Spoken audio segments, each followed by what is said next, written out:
ठीक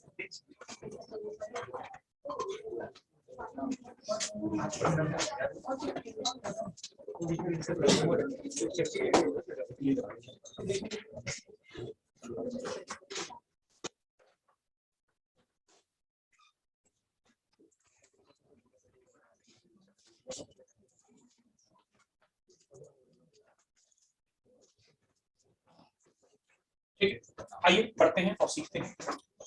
मैंने पिछली क्लास में आपको ये बोला था, बस भाई सभी लोग अपने मोबाइल्स वगैरह भी अंदर रख लो जब टेस्ट के टाइम पे निकालना। मैंने आप लोगों को बताया था कि हमें ये कहा जाए कि एक फोकल कॉर्ड है,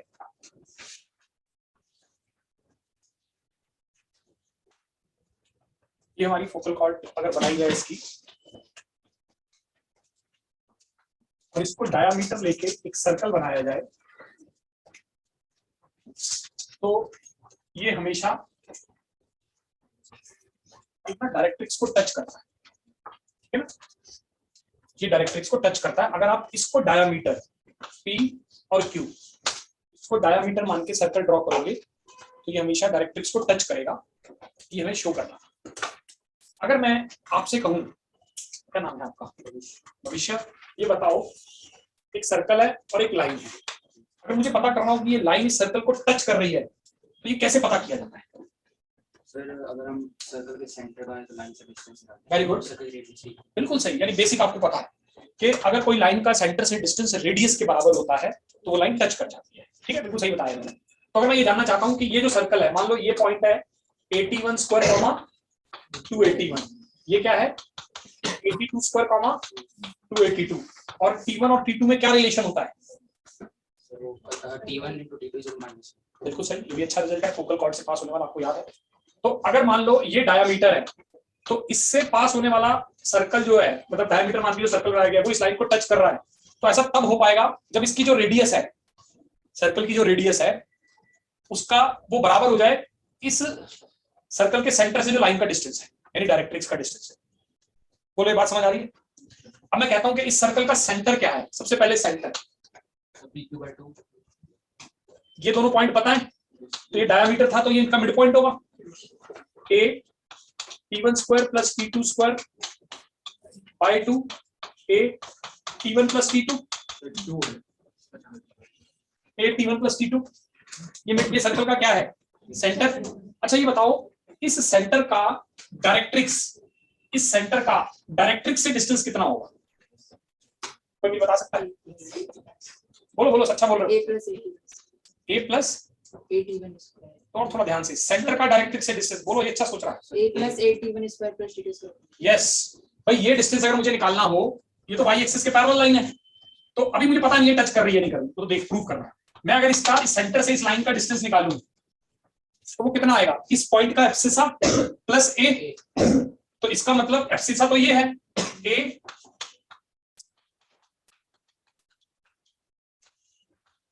ये डिस्टेंस आएगा ना ये, बोलो। अब अगर ये डिस्टेंस सर्कल की रेडियस के बराबर हो जाए तो काम हो जाएगा, अभी टच कर रही होगी लाइन।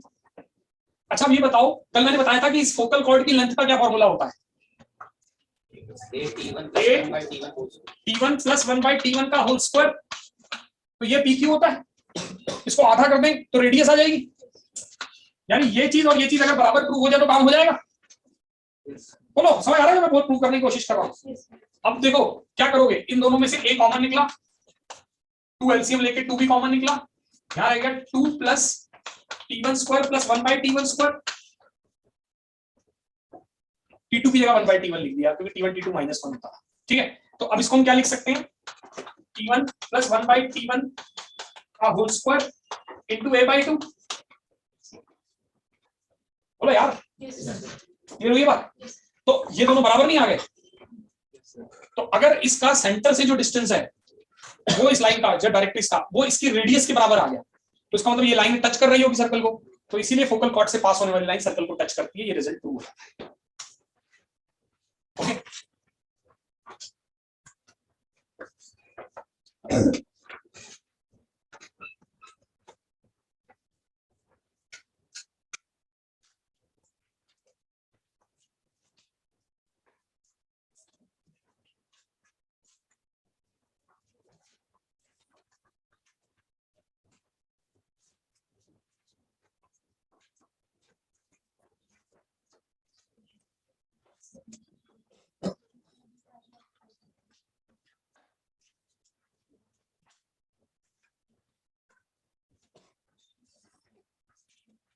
देखो ये बच्चा इसके हाथ पे लगी हुई है लेकिन फिर भी आता है क्लास के अंदर, तो मैं सुन तो रहा है, ये भी सोचता है कि यार मैं क्या लिख तो आऊंगा नहीं, मैं घर क्या करूंगा क्लास में, ये भी सोच सकता है, but he comes every in every class, बैठता है सुनता है, ठीक है, अभी नोट नहीं कर पा रहा, कर लेगा बाद में, लेकिन समझने की कोशिश तो कर रहा है।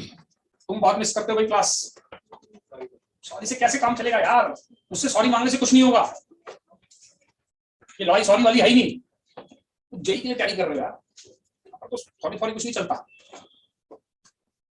तो अपने अपनी ही लड़ाई है, मुझे खुद ही करना है, मुझे किसी को बोलने की जरूरत ही नहीं पड़नी चाहिए, तो मेरे को पहुंचना चाहिए आईडी में, तो तुम्हारी लड़ाई है ना, तो किसी को बोलने की क्या जरूरत है, बार बार बोलना पड़े, क्या आ जाओ क्लास कर लो, तुम्हें सोचना है मुझे मिस नहीं करनी कोई भी क्लास, क्यों मिस हो रही है मेरी क्लास, एक क्लास मिस होती है मैं पीछे हो जाता हूँ बाकी इतने लाखों बच्चों से, मैं कोई भी क्लास मिस नहीं करता, कुछ सोचना है, हमें थोड़ा बताना है, इसलिए ऐसे करो, मिस मत करो, बताने की जरूरत नहीं पड़नी चाहिए, इतना सीरियस हो जाओ,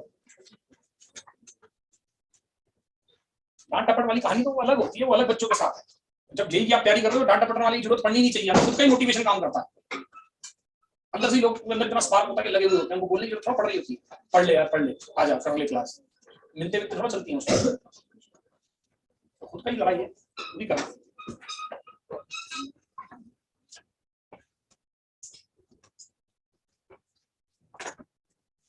चलो ठीक है जी, तो ये एक पार्ट हो गया, अब देखो मैंने जो कॉन्सेप्ट सिखाया है होपफुली मुझे लगता है आप लोगों को समझ में आ गया, मैं इससे बिल्कुल मिलता जुलता क्वेश्चन दे रहा हूँ, अब देखता हूँ आप इसको कैसे करोगे, ठीक है, ट्राई टू डू इट। देखिए मैं कहता हूं कि एक पैराबोला है और ये फोकस है, सिर्फ इतना पार्ट लिखिए, कोई मान ले लो 80 बच्चों का, तो अगर इस पीएफ को डायामीटर मान के सर्कल ड्रॉ करोगे, फोकस से कोई भी पॉइंट को ज्वाइन करोगे और उसको डायामीटर मान के सर्कल ड्रॉ करोगे, तो वो वाई एक्सिस को टच करेगा, it will touch y axis, जैसे पूरी फोकल कॉर्ड को डायमीटर मान के बनाते थे तो वो डायरेक्टली इसको टच करता था, जो मैंने अभी प्रूव किया, अगर हम फोकल डिस्टेंस को किसी पॉइंट के अगर इसको डायमीटर मान के एक ऐसा सर्कल ड्रॉ करेंगे तो दिस सर्कल विल टच, ऐसा कुछ बनेगा, it will touch y axis, ये प्रूव कर दो, अब इसको कोशिश करो करके मेरे पास लेके आओ, देखें इसको समझ में आया, मैंने सिखाया था वो अप्लाई करता है, everybody try to do it, लिख लो इसको कि if PF is taken as the diameter of a circle, show that this circle will touch y axis,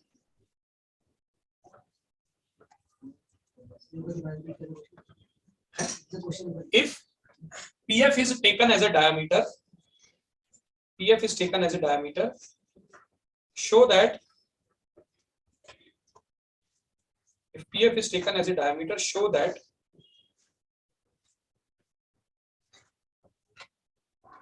the circle will touch the y-axis. वैसे tangent at vertex बोलते हैं y-axis को, y जो vertex है ना उस पे tangent, it will touch tangent at vertex.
हो गया अंश?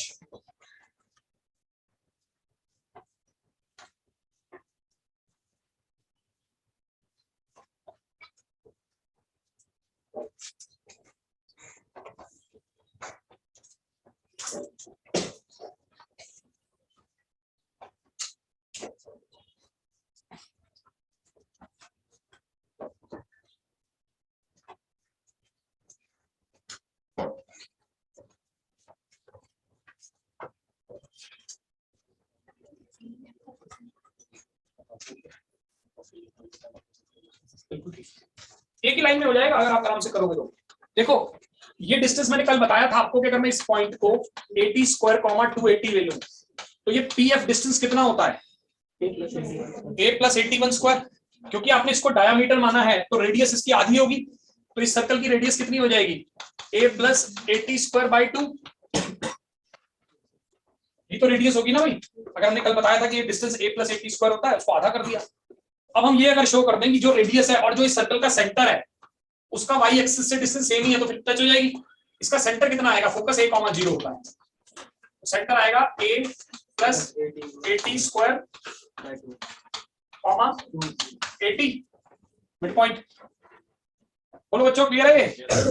अब ये बताओ कि इस पॉइंट का y एक्सिस से डिस्टेंस कितना है, जो एब्सिस है वही तो होगा।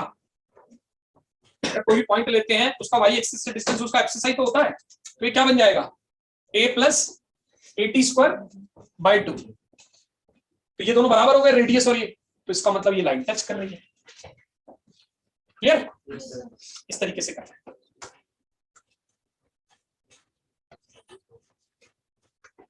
सिंपल है ना?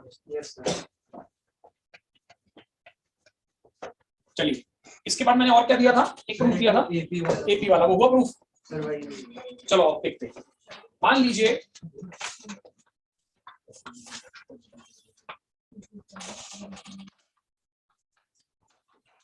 ये है अपने पास एक फोकल कॉर्ड है पीएफ और एफक्यू। हमें ये बोला गया था कि 1/pf 1/2a और 1/fq ये अरिथमेटिक प्रोग्रेशन में होंगे, ये शो करो। 1/2a 1/2 yes. ये प्रूव करना था कि ये एपी में होते हैं, यानी ये वाला सेगमेंट और 1/2a ये अरिथमेटिक प्रोग्रेशन बनाते हैं, ये हमें। तो इसको कैसे करें? अगर ये एपी है तो हमें ये शो करना पड़ेगा कि इन दोनों का सम 2 टाइम्स 1/2a होगा, है ना भाई? एपी प्रूव करना होता है तो बीच वाले का डबल ही तो साइड वालों के सम के बराबर होता है, तो ऐसी तो होता है एपी में। तो अगर ये प्रूव हो जाए कि अगर ये चीज 2 से 2 कैंसिल 1/a के बराबर आ रही है सॉल्व करके, तो प्रूव हो जाएगा। अब इसको कैसे लाया जाए? इसका एलसीएम लिया तो एफक्यू और पीएफ, एफक्यू और पीएफ, हम ये पॉइंट 81 स्क्वायर 281 है, ये 82 स्क्वायर 282 है, तो फोकल कॉर्ड की एक्सट्रीमिटी है T1 T2 -1 है, वो हमारे पास है। तो ये बताओ कि एलसीएम जब लोगे तो ऊपर आ गया पीएफ प्लस एफक्यू, जो मिलके पीक्यू बन जाएगा, जो फोकल कॉर्ड की लेंथ होती है। फॉर्मूला बताया था कल, ऊपर तो ये आ गया और नीचे कितना आ गया पीएफ इंटू एफक्यू। अच्छा पीएफ कितना होगा, ये डिस्टेंस अभी हमने निकाला था a प्लस 81 स्क्वायर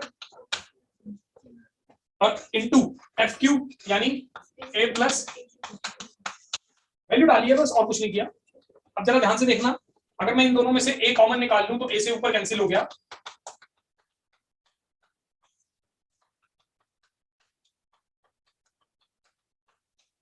ये आ गया सर नीचे एक a बच जाएगा। यस, अब ध्यान से सुनना, 1 को इस T2 स्क्वायर की जगह 1/T1 स्क्वायर लिख सकते हैं, क्योंकि T1 T2 -1 होता है। अब देखो 1 को 1 से करा 1 को 1/T1 स्क्वायर T1 स्क्वायर, और जब ये इससे होगा तो एक और 1, तो ये बन गया T1 square plus 1/T1 square plus 2, जो कि यही चीज नहीं बन गई T1 plus 1/T1 whole square. बोलो यार, दिखा या नहीं दिखा? क्लियर है ना? सीधा मल्टीप्लाई करो तो वही ऊपर वाली चीज बन रही है, तो ये कैंसिल हो जाएंगे, अपने पास 1/a आ जाएगा 1/a। सो 1/a भाई हमें प्रूव करना था, तो इसलिए ये अरिथमेटिक प्रोग्रेशन में होता है। समझ आया कशिफ? भविष्य इधर गर्ल्स 6 आप लोगों को क्लियर है? देखो अच्छा यहाँ तक समझ आ गया ना? इन दोनों में से ए कॉमन ले लिया, T2 की जगह 1/T1 का स्क्वायर लिख दिया क्योंकि T1 T2 -1 था। अब मैंने देखो इन दोनों को मल्टीप्लाई किया, तो 1 को किया तो 1 को 1/T1 स्क्वायर से किया 1/T1 स्क्वायर, इसको इससे किया T1 स्क्वायर प्लस 1, ये चीज बन गई 1/, पानी पिला देना जी, 1/T1 square plus T1 square plus 2, क्योंकि T1 प्लस 1/T1 का होल स्क्वायर बन गया, दो ऊपर वाले से कैंसिल हो गया। ठीक है जी। अब मान लो एक क्वेश्चन आ जाए, एक पैराबोला है y² = 32x, ये इसकी फोकल कॉर्ड है PF PQ, और इसकी जो वैल्यू है ये 20 है, 20, तो आपको FQ की वैल्यू बतानी है। PF की वैल्यू 20 है, FQ की वैल्यू निकालनी है, इस रिजल्ट का इस्तेमाल करना। देखिए आप कैसे करते हैं, फटाफट करके लाइए।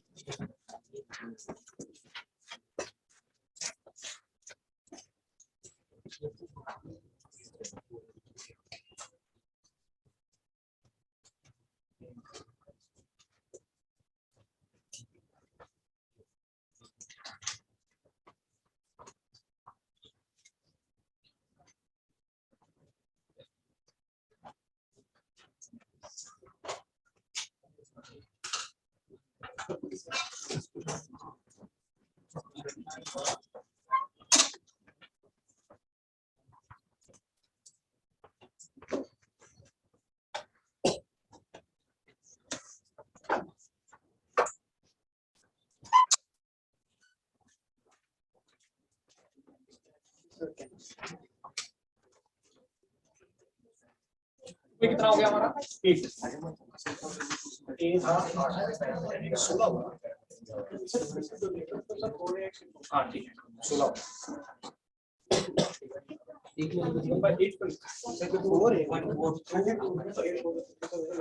1/FA के बराबर 10 आ गया ना, 10 आ गया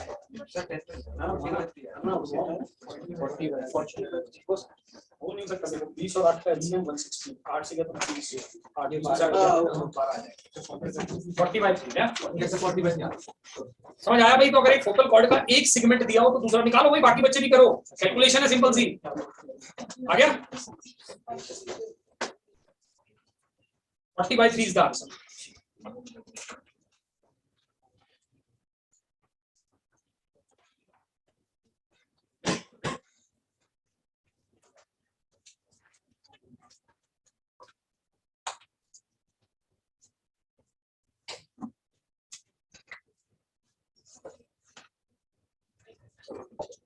सभी बच्चे करे भाई पीछे। शिवम आपका क्या नाम है? आर्यन हो गया? क्यों नहीं हो रहा यार? ये तो होना चाहिए, तो 2 + 2 4 वाला चीज है।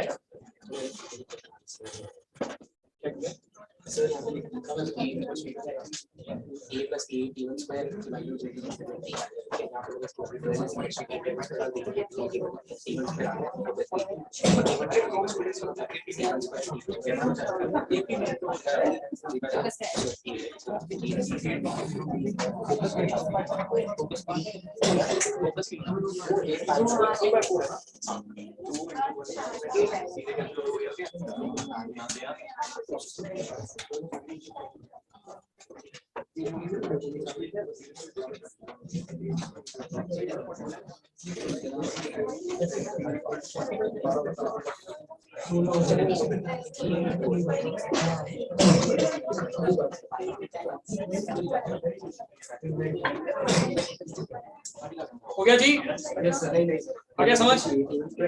इधर उज्जवल हुआ? चलो सर आंसर क्या है? Answer is 40/3, 40/3 is answer. Yes आ गया। चलो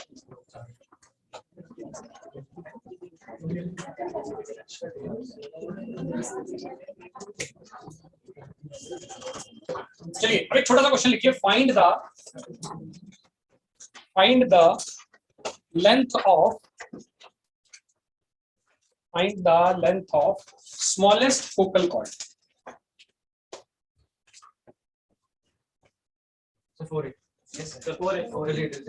सबसे छोटी लेटेस्ट रेक्टेंगल। क्यों ऐसा क्यों? फोकस है 90 डिग्री। चलो सर ये भी तो लगा सकते सर t1 + 1 t1 की लीस्ट वैल्यू का 2 तक उसका स्क्वायर होगा। हाँ देखो ये होता है लेटर फोकल लेंथ की लेंथ। हमने पढ़ा है कि t1 + 1 t1 अर्थ AMGM से इसकी वैल्यू 2 या 2 से बड़ी होती है। मिनिमम 2 वैल्यू होगी तो मिनिमम 2 होती है t1 + 1 t1 की, याद है ना। उसका स्क्वायर की मिनिमम कितनी हो जाएगी 4, तो 4a आ जाएगी। 4a तो लेटेस्ट रेक्टम होता है, तो latus rectum is the smallest focal cord. Latus rectum is the smallest focal cord. चलो आर्यन के साथ जो बैठे खड़े हो जाए।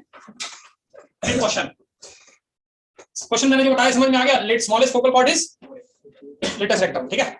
मान लो मैं एक पैराबोला देता हूं y² = 32x, ठीक है, और कहता हूं ऐसी कितनी फोकल कॉर्ड्स होंगी जिनकी लेंथ 25 होगी। ऐसी कितनी फोकल कॉर्ड्स होंगी जिनकी लेंथ 25 होगी। ऑप्शन है 1, 2, इनफाइनाइट या नन ऑफ दिस। कॉपी चाहे पेन चलाना चाहते हो तो चला लो। ऐसी कितनी फोकल कॉर्ड होंगी जिनकी लेंथ 25 होगी।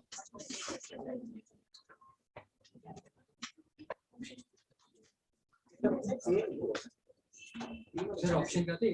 1, 2, इनफाइनाइट या नन ऑफ दिस। सोचो।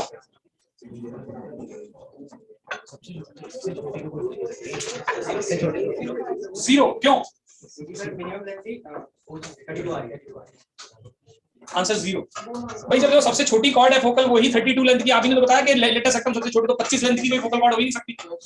32 तो 25 से बड़ा है ना। समझ आई बात? ध्यान रखना। चलो नेक्स्ट क्वेश्चन थोड़ा आगे बढ़ते हैं। आज मैं आप लोगों को एक और कॉन्सेप्ट सिखाने वाला हूं, the concept of tangents and normal.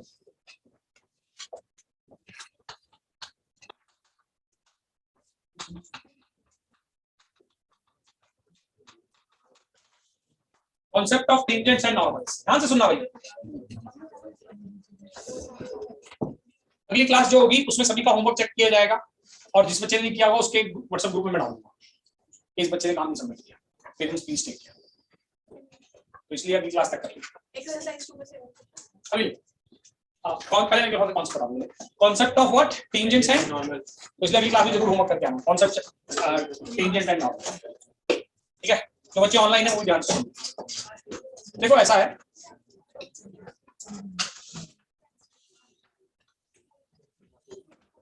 बातें नहीं सुनो बस बातें।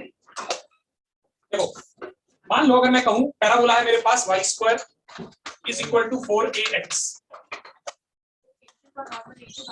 नहीं दोनों चीजें सीखना, मतलब टेंजेंट भी सीखना और नॉर्मल अलग चीज है।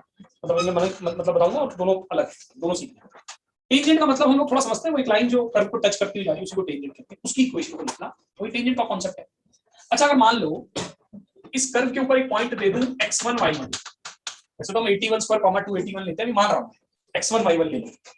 तो अमीशा आप बताओ अगर मैं इस पॉइंट पे ऐसे टेंजेंट लिखना चाहता हूं तो मैं इस टेंजेंट की इक्वेशन को कैसे लिख सकता हूं? खड़ी हो जाओ, कैसे लिख सकते हैं? कुछ याद करो। बताया गया वो कभी कर्व है उसके ऊपर एक पॉइंट दे दिया उस पर टेंजेंट लिखना है। नहीं याद आ रहा? याद है कुछ याद?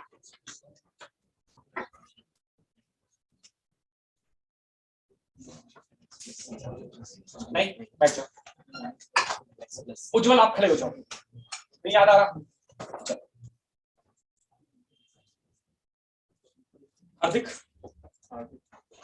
हर्षित बताओ याद आ रहा है कुछ? mx टाइप बताओ +-1 √1 + m²। एक मैं पूछ रहा हूँ, देखो किसको याद है?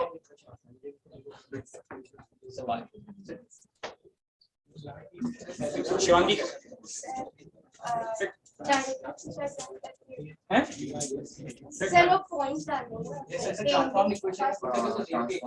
t = 0 ट्रांसफॉर्म्ड इक्वेशन y² की जगह y/1, x² की जगह x(x1). बताया था ना टेंजेंट की इक्वेशन किसी भी कर्व पे लिखनी हो, बताया था पैराबोला में इस्तेमाल करेंगे।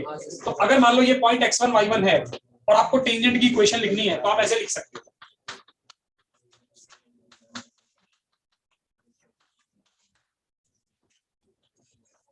y² की जगह y/1, क्या हुआ? x की जगह x + x1/2 कांस्टेंट को 4a कॉमा बाहर। ये ट्रांसफॉर्मेशन कहते थे, याद आ रहा है? इन्होंने सर्कल में किया होगा। हाँ सर। ठीक है, अब आप ये मान लो कि अगर मैं इस x1 को, बस बातें नहीं, क्लास में मेरे अलावा किसी की आवाज ना आए, 80 स्क्वायर कॉमा 280, मान लो ये पॉइंट है। तो अगर x1 y1 ना हो तो y1 की जगह आप 280 और x1 की जगह 80 स्क्वायर लिख सकते हो। तो यहाँ पुट कर दे y1 की जगह 280, ये कैंसिल हो गया था, 2a x की 80 स्क्वायर, इस 2a से ये 2a कैंसिल हो गया।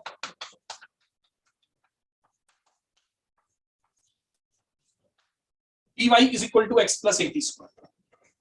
यानी अगर आप पैराबोला पर पॉइंट 80 स्क्वायर कॉमा 280 लेते हो और आप टेंजेंट लिखना चाहो तो ty is equal to x plus 80 square होता है। और अगर इसका स्लोप पूछे टेंजेंट का क्या है तो आप t को नीचे ले जाओ, 1/t आ जाए। ये लास्ट का स्लोप, इस लाइन का स्लोप। तो अगर मान लीजिए पैराबोला दिया गया है,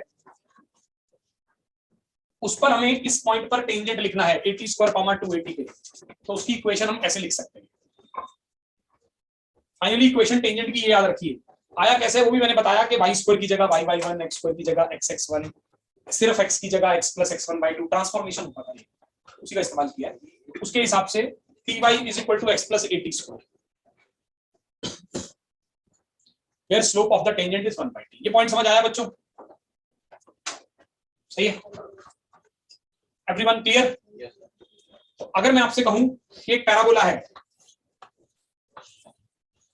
y square is equal to 4x और इस पर एक पॉइंट है 1,2, आप इस पे टेंजेंट की इक्वेशन लिखो तो लिख सकते हो।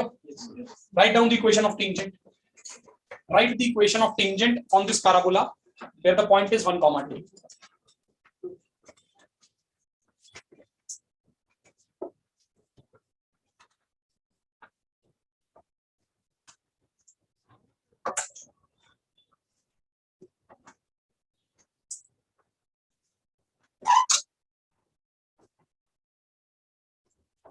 क्या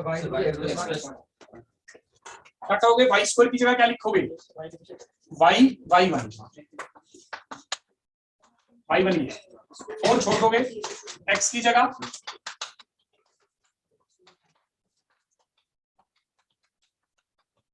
क्या आ जाएगा ना टेंजेंट। अगर पॉइंट दिया हो तो टेंजेंट लिखना मुश्किल काम नहीं है, वो ट्रांसफॉर्मेशन y स्क्वायर की जगह y/1, x की जगह x प्लस x1/2, आप you can write the equation of tangent. बोलो यस ठीक है भाई एवरीवन? यस। तो y square equal to 4x, और अगर मुझे टेंजेंट की इक्वेशन लिखनी हो तो हम इस तरीके से लिख सकते हैं। Everybody clear? और अगर पॉइंट जर्नल हो 80 स्क्वायर कॉमा 80 तो ty is equal to x plus 80 square, जिसमें स्लोप ऑफ टेंजेंट कितना हो जाएगा 1/t, लाइन की इक्वेशन से 1/t आ रहा है। सही है, तो ये टेंजेंट लाइन होती है। अच्छा अगर मैं आपसे कहूं कि मुझे नॉर्मल लिखना है इसी टेंजेंट पे, अब नॉर्मल मतलब क्या होता है? पैराबोला पे नॉर्मल लिखना है तो नॉर्मल का मतलब होता है ये जो पॉइंट है ना 81 स्क्वायर कॉमा 280 ले लेते हैं लेट्स से, ये t पॉइंट है, इस पर इस टेंजेंट के परपेंडिकुलर लाइन ले लेना, इसको नॉर्मल कहते हैं। वो कैसे भी पास करेगा, ये जस्ट नॉर्मल है, ऐसे ही पास करेगा, ठीक है? तो इस लाइन को नॉर्मल कहते हैं। तो नॉर्मल का मतलब है एक लाइन जो टेंजेंट के परपेंडिकुलर हो उसी पॉइंट ऑफ कांटेक्ट, उसको नॉर्मल कहा जाता है। सर्कल के केस में जितने नॉर्मल होते हैं ना वो सेंटर से पास करते हैं। याद करो, सर्कल है, ये टेंजेंट है, अगर आप इसके परपेंडिकुलर लाइन लोगे तो कहां से जाएगी? सेंटर से जाएगी। ठीक है, इस तरीके से हम लोग टेंजेंट की इक्वेशन लिख सकते हैं और नॉर्मल की इक्वेशन लिख सकते हैं। ओके, अब नॉर्मल की इक्वेशन कैसे लिखनी है वो बात करते हैं। अच्छा ये बताओ, अगर टेंजेंट का स्लोप इस पॉइंट पर 1/t था तो नॉर्मल का स्लोप कितना होगा? -t। बिल्कुल सही बताया आप लोगों ने। पॉइंट तो पता ही है 80 स्क्वायर कॉमा 280, अगर कोई पॉइंट पता हो इस लाइन पे और स्लोप भी पता है -t तो आप इस लाइन की इक्वेशन नहीं लिख सकते? लिख के दिखाओ जरा क्या आती है। Find the equation of normal.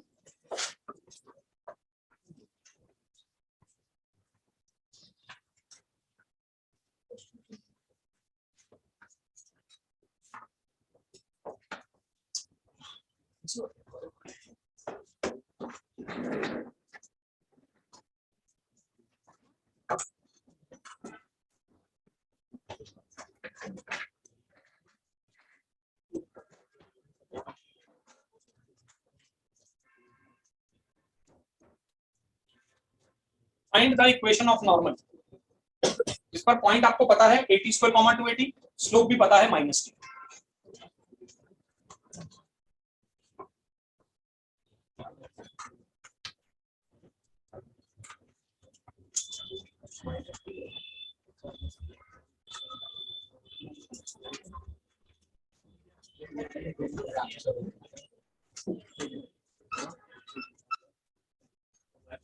Plus dx equal to 280 plus 80, ये आनी चाहिए। देखो y plus tx is equal to 280 plus 80q। सही है सिंपल है, पॉइंट स्लोप फॉर्म से आप निकाल लो। This is the equation of normal. तो अगर पॉइंट 80 स्क्वायर कॉमा 280 दिया हो तो टेंजेंट की equation ty equal to x plus 80 square और नॉर्मल की equation y plus tx is equal to 280 plus 80q। समझ आ गया? टेंजेंट का मतलब समझ में आ गया, नॉर्मल का मतलब समझ में आ गया। दोनों परपेंडिकुलर होते हैं आपस में, उनकी इक्वेशन अगर पॉइंट लिखा जाए तो कैसे निकालनी है वो भी मैंने आपको बताया। ठीक है, चलो नोट करो, ये नॉर्मल की इक्वेशन थी, ये टेंजेंट। नॉर्मल का स्लोप -t था।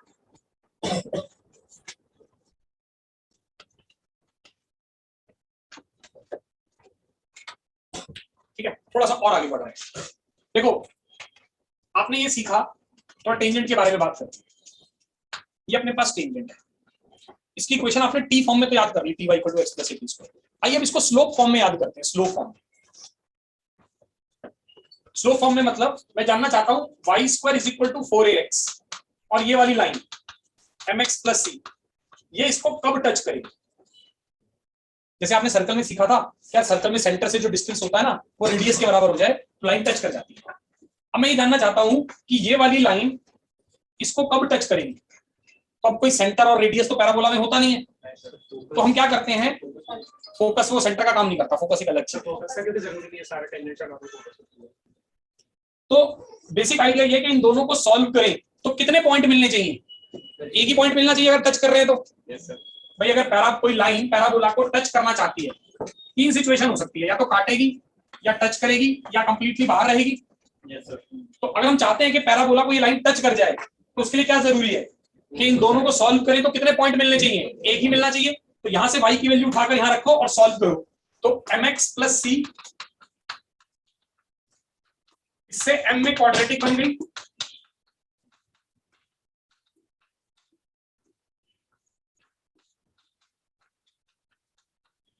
देखो मैंने सिंप्लीफाई कर दिया, x वाली टर्म एक साइड ले ली, ये क्वाड्रेटिक बन गई। अगर आप चाहते हो इससे x की एक ही वैल्यू मिले तो क्या होना चाहिए? d कैसा होना चाहिए इसका? Equal to 0। तो d 0 कर दिया।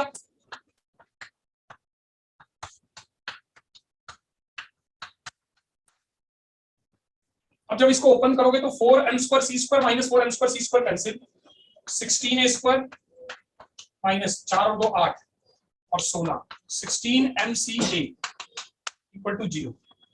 16 और a कॉमन निकाल के हटा दो तो a is equal to mc, c की value a by m, c is equal to a by m।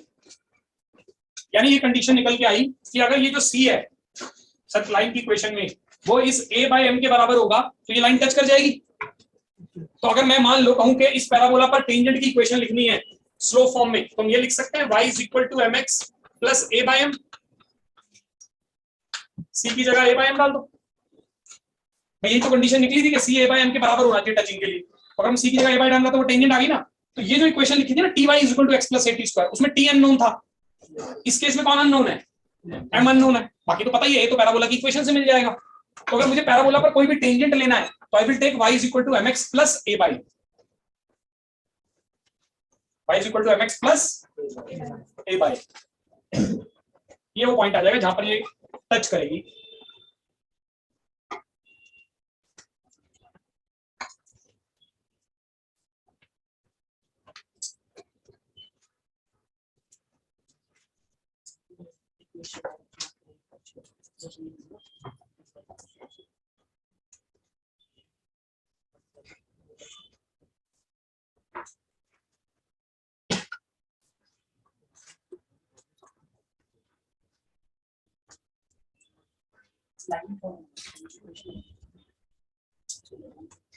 तो स्लोप फॉर्म में टेंजेंट की इक्वेशन क्या होती है? एज बोलो, ए बाई एम। यहाँ पर एम क्या है? स्लोप, जो हमें नहीं पता। ए क्या है? जो पैराबोला की इक्वेशन से मिल जाता है। तो अगर स्लोप मिल जाए तो काम हो जाएगा टेंजेंट का। जैसे मैं अगर एक क्वेश्चन दूं, सब लोग लिखो जरा, फाइंड द, देखिए आप लोग कैसे करोगे, find the equation of tangent, find the equation of tangent to the parabola y square is equal to 16x, which is perpendicular to 2y is equal to x plus 3। ठीक है रिद्धि, आपको answer करना है। ठीक है, कोशिश करो। 2y is equal to x plus 3, 2y is equal to x plus 3। इसके परपेंडिकुलर जो टेंजेंट हो वो निकालना है। तो मैं देखना चाहता हूं, सब लोग करेंगे बट मैं पहले रिद्धि का चेक करूं।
हो गया जी?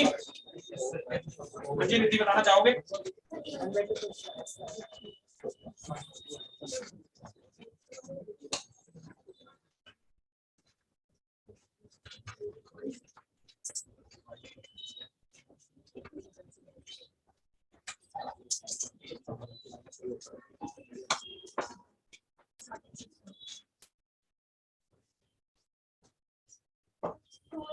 एक मिनट, पहला पैराबोला क्या दिया था मैंने? y स्क्वायर इक्वल टू 60 और वो लाइन थी 2y is equal to x plus 3। इसके परपेंडिकुलर तुम्हें टेंजेंट लिखना है।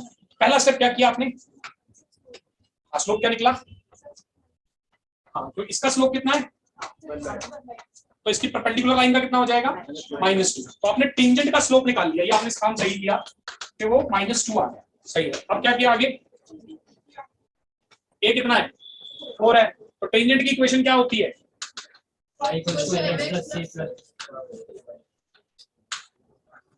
एम की जगह -2 डाल दो। स्लोप भी तो नहीं पता था, स्लोप मिल जाता तो हो गया टेंजेंट। तो क्या बन गया? एम की जगह जब -2 डाल दो, ये लाइन थी। बोलो, क्लियर हुआ सब बच्चों को? सही है। अब एक छोटा सा क्वेश्चन देखता हूं मैं, इसको आप कैसे बनाते हैं। देखते हैं, इसको इंटरेस्टिंग क्वेश्चन है। एक पैराबोला लिख लो, y square is equal to 4ax। क्या लिखा? 4x। ठीक है। अब हमने कहा two tangents are drawn to this parabola from -a, 3a। ठीक है, -a, 3a कोई पॉइंट है, वहां से हमने इस पर दो टेंजेंट ड्रॉ कर, बाहर होगा ये पॉइंट, वहां से दो टेंजेंट आ रहे। Show that the angle between tangent is 90 degree. Show that angle between tangent is 90 degree. देखते हैं मुझे कौन बताएगा। मैं मौका दूंगा जी आपको पहले मुझे करके दिखाओ। फोकल पॉइंट नहीं, हमें तो इन एंगल बिटवीन 90 प्रूव करना था बस। किसी का हुआ? कौन बताना चाहेगा? 1 2। चलो इस बार इनको मौका देते हैं। क्या नाम है आपका? रितिका। हाँ रितिका बताओ। सर परपेंडिकुलर होंगे तो दोनों का स्लोप -1 होगा। तो सर पहला जो टेंजेंट होगा वो 1y equals to x plus b1 square होगा। और सर फिर m1 1/t1 आ जाएगा और सर m2 1/t2 आ जाएगा। देखो बच्चों, इसको ध्यान से समझो। हमें क्वेश्चन ये दिया गया है कि एक पैराबोला है y square is equal to 4ax, और हमने ना यहाँ कोई पॉइंट है -a, 3a, उससे ना दो टेंजेंट ड्रॉ करें, उनके बीच का एंगल 90 डिग्री होगा, ये शो करना है। यही क्वेश्चन है भाई, क्वेश्चन क्लियर? अच्छा देखो, अगर मैं आपसे कहूं कि ये वाला जो टेंजेंट है इसकी इक्वेशन क्या होगी, तो हमने अभी सीखा था इसकी इक्वेशन होती है y is equal to a/m। हमें नहीं पता इस टेंजेंट का स्लोप क्या है, अभी नहीं पता हमें, लेकिन ये टेंजेंट कहां से पास कर रहा है, -a, 3a से। हम x की जगह -a और y की जगह 3a पुट कर सकते हैं, तो ये क्या बन गया 3a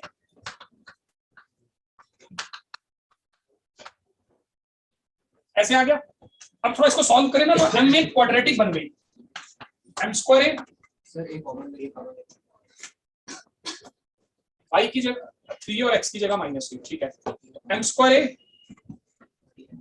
ये तो हटा देता हूं, -m स्क्वायर इधर जाके +m स्क्वायर हो जाएगा, प्लस 3m -1, यही आ जाएगा भाई।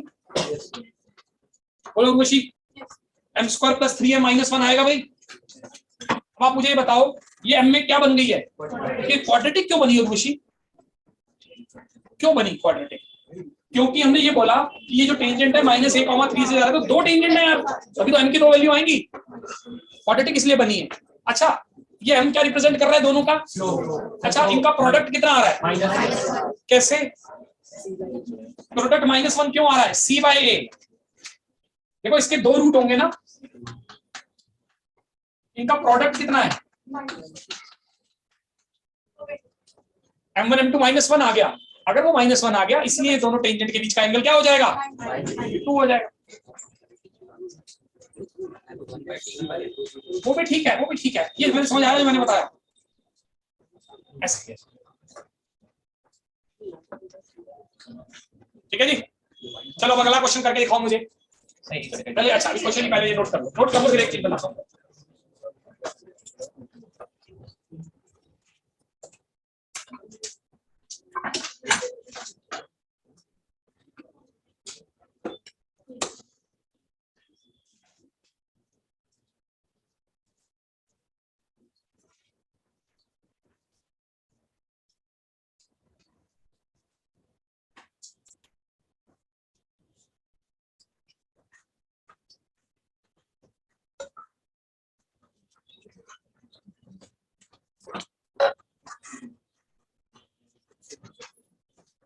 जल्दी आयो, ब्रेक तब तक ये लोग आ रहे हैं, कुछ बाहर गए हैं, तो नया कॉन्सेप्ट नहीं बता सकते। तो आप में से कोई अगर कोई गाना सुनाना चाहता है, कुछ तो सीखता है, म्यूजिक वगैरह सीखता है कोई,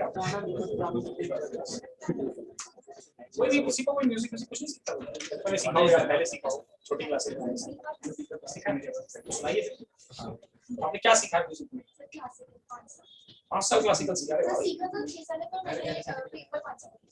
5 साल पेपर भी दिया आपने भी सीखा है। कहाँ सीखते थे आप? आपके भी घर पे आते थे? कौन कौन से राग सीखे? 7 साल सीखा, तो वही बेसिक तो बताइए होगा, कौन राग कौन से सीखे हैं, कोई 4-5 2-3 राग सीखे हैं, राग यमन सीखा है।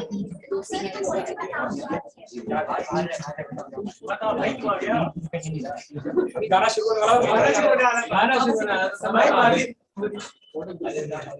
चलिए, अच्छी बात है। तो आपने सीखा है तो फिर कभी आपसे सुनेंगे आप लोगों से। जो सीखा होता है, देखिए गाना तो सब लोग गाते हैं, लेकिन आप कभी नोट कीजिएगा, अगर इन्होंने वाकई सीरियसली सीखा है तो जब ये गाएंगी तो आपको डिफरेंस फील होगा। तो ये इनको पता है सुर कहाँ लगना है, सा कहाँ लगना है, रे कहाँ लगना है। एक तो नॉर्मली गाते हैं, सभी लोगों को शौक होता है, लेकिन जो सीखने वाला होता है ना, उसके गाने की अलग बात होती है। और स्पेशली अगर इसने इतना 5-6 साल सीखा है तो मतलब बहुत बड़ी बात है। 5-6 साल में काफी कुछ आपको आइडिया हो जाता है। मैं तो भी 3-4 साल से सीख रहा हूँ, तो मुझे भी काफी आइडिया हो गया है। तो सुनाऊंगे आपको लोगों को, मैं कोई गाना सुनाऊंगा। उसके लिए थोड़ा मैं क्या लाऊंगा, म्यूजिक सिस्टम लेके आऊंगा, कैरोके में लगा के, कैरोके एक्चुअली यूट्यूब वगैरह पे होते हैं ना गानों के, थोड़ा साउंड होता नहीं, मैं ऐसे के गाने में थोड़ा सा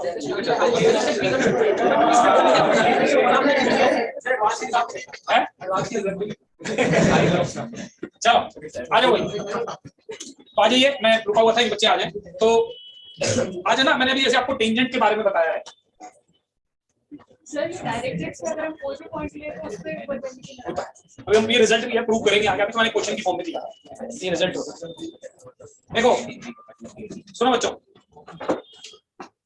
वैसे ये रिजल्ट सुन लीजिए, जैसे ये पॉइंट पर्टिकुलर अगर आपने नोट किया हो, इसका एब्सिसा -a था, ये डायरेक्ट्रिक्स पे था, तो डायरेक्ट्रिक्स पे अगर कोई भी पॉइंट लोगे ना और वहां से टेंजेंट ड्रॉ करोगे पैराबोला पे, तो उनके बीच का एंगल 90 डिग्री होगा, क्योंकि निकल गया रिजल्ट, जनरली निकाला है, कोई भी पॉइंट लेके निकाल लो, ठीक है। तो देखो अभी मैंने आप लोगों को ये बताया कि अगर एक पैराबोला है, ध्यान से समझना मैं जो बात बोल रहा हूं, इस पर अगर मुझे कोई पॉइंट लिया जाए 80² 280, तो ये टेंजेंट होता है, और पैराबोला है लेट्स से y² = 4ax, तो इस पे टेंजेंट की इक्वेशन होती है ty = x + 80², अगर t फॉर्म में याद रखना है तो इस पॉइंट पर, और यहां पर स्लोप आता है 1/t, है ना, मैंने निकाल के देखा, तो आप इसका इस्तेमाल करके भी t से m में शिफ्ट कर सकते हो, जैसे कि हमने जो निकाली है, जैसे m और t में, m और 1/t में क्या रिलेशन है, m 1/t के बराबर है, तो इससे t की वैल्यू कितनी आ गई, तो जहां जहां t लिखा है ना उसकी जगह 1/m डाल दो, m सामने चला गया, y = mx + a/m,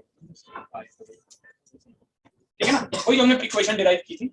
तो ऐसे भी डिराइव कर सकते हैं कि पहले t में निकाली, t 1/m था, तो t हटाना था, t हटा दिया, उसकी जगह 1/m डाल दिया, फिर सॉल्व कर दिया, तो उससे वो स्लो फॉर्म में कन्वर्ट हो गया। अच्छा, ये तो थी 80² 280 पे, इसमें ये लाइन कहां टच कर रही है, तो जो पॉइंट में भी t की जगह 1/m डाल दो, तो a/m²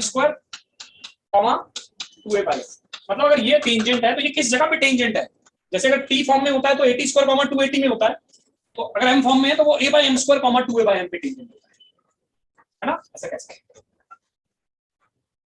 वही जैसे पॉइंट को यहाँ पर t की जगह 1/m डाला था, पॉइंट में भी t की जगह 1/m डाला, ये पैराबोला के ऊपर पॉइंट हो जाएगा जिस पर वो टच कर रहा है।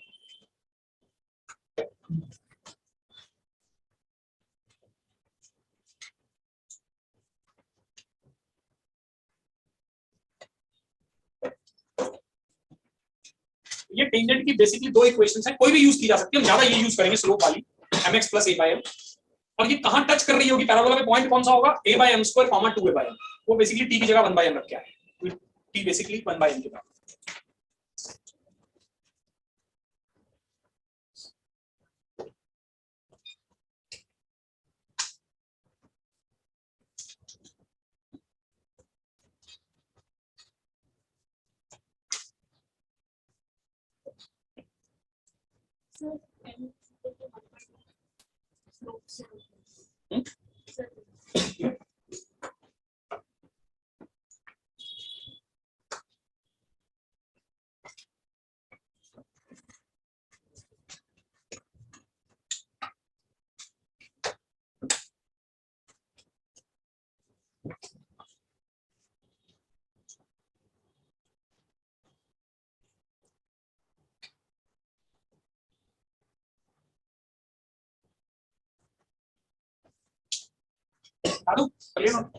आइए वैसे ही कुछ बात नॉर्मल के लिए करते हैं। अभी थोड़ी देर पहले मैंने आपको नॉर्मल के बारे में बताया था कि अगर आप इसके परपेंडिकुलर लाइन लेते हो तो इसको नॉर्मल कहते हैं, है ना, और इस नॉर्मल की इक्वेशन क्या होती है, y + tx = 280 + 80^3, अभी हमने निकाली थी, और इसका स्लोप होता था -t, क्योंकि टेंजेंट का उस पॉइंट पे 1/t होता है, तो ये -1/t, याद रखिए यहाँ m स्लोप ऑफ नॉर्मल है, ये नॉर्मल का स्लोप है, वहां m पीछे रखा है टेंजेंट का स्लोप, ठीक है जी। तो अगर मैं मान लो इस इक्वेशन को भी स्लोप फॉर्म में चेंज करना चाहूं, तो जहां t लिखा होगा उसकी जगह क्या पुट करना पड़ेगा, इस केस में -m, ये रिलेशन है ना, जैसे वहां तो स्लोप ऑफ टेंजेंट और t में रिलेशन थी t 1/m, यहाँ स्लोप ऑफ नॉर्मल है, वो माइनस टी के बराबर है। तो अगर मैं स्लोप की फॉर्म में लाना चाहता हूं तो टी की जगह क्या रखना पड़ेगा, माइनस एम, क्योंकि माइनस इधर ले जाओ तो टी। तो ये इक्वेशन बन जाएगी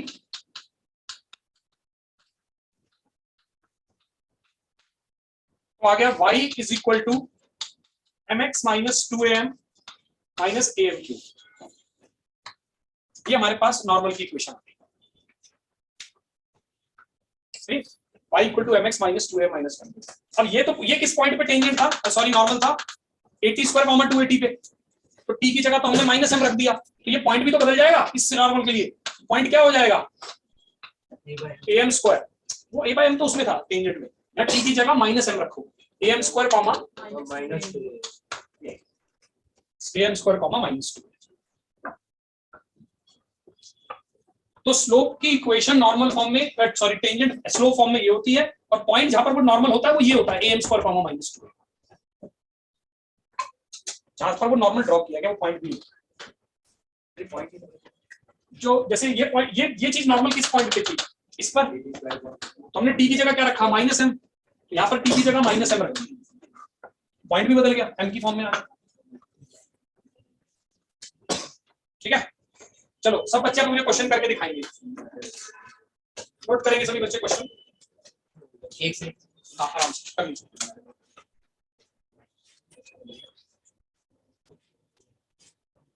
कितना टाइम हो गया, टेस्ट का टाइम हो गया 25 हो गया ना, नहीं यार अभी तो 21 हुआ है। चलो भाई भी टेस्ट करते हैं, टेस्ट साइन करता हूँ सभी लोग। पैराबोला का एक छोटा सा टेस्ट, जल्दी आ जाओ सर, मैं भी फटाफट आ जाओ, मैं सुन रहा हूँ।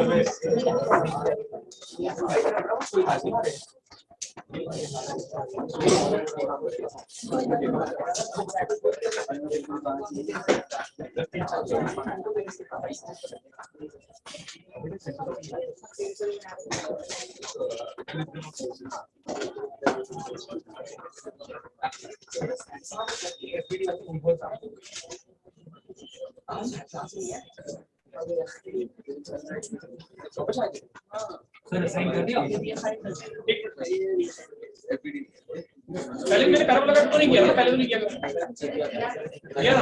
सेकंड डिग्री वाला कुछ किया था सर, वो किया था, वो कर लिया था, लॉक किया था या नहीं किया था, वही करूं।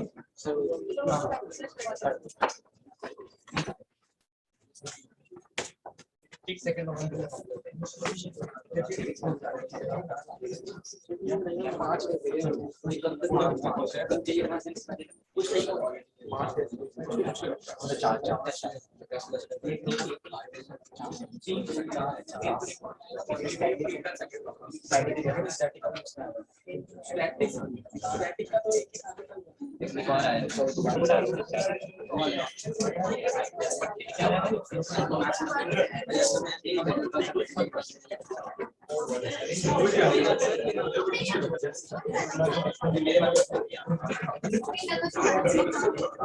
कर दिया भाई मैंने आपको,